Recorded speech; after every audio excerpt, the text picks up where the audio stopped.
اللہ کے نبی نے فرمایا सल्लल्लाहु अलैहि वसल्लम, जो बंदा बुराई का काम करता है, हराम करता है, ये अमल उसका अल्लाह ताला की गैरत को ललकारता है.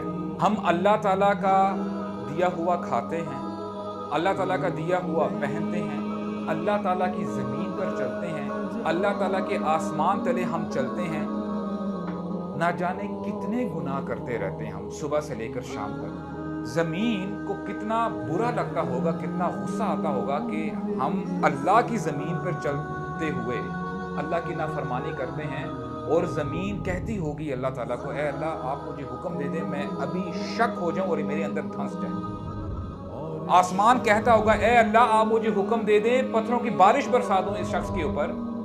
लेकिन अल्लाह ताला फिर भी आपको और मुझे मोहलत पर मोहलत दिए जा रहे हैं. और फिर हमारे अंदर ये डाउट आता है कि वाई भी, क्या ये अल्लाह ताला की रहमत काफ़ी नहीं है हमारे लिए कि अभी हम अगर ज़िंदा हैं तो ये अल्लाह ताला की रहमत ही की बदौलत है.